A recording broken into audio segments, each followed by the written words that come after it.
Yangu, umesikia incident mapya ni ya mori wangu Savimbi. Ai, usitake jua.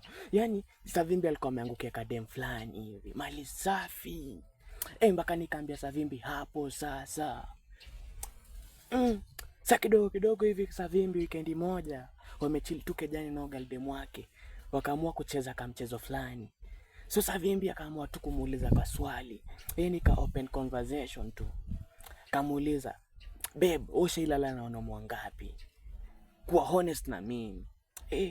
Huyo dem hataki kujibu. Tena Savimbi akauliza tena, babe, ushailala na wanaume wangapi? Huyo dem ajibu bado. Tena Savimbi akauliza. Huyo dem akabweka akamwambia, really? Unataka kujua? Savimbi akasema, na si ndio. Kamwambia, mimi nimelala nawe peke yako. Savimbi akafurahia akasema, really babe? Kidogo Galdem akasema, hao wengine hawakuwa iruhusu nilale. Wasitake jua. Ilikuwa mbaya.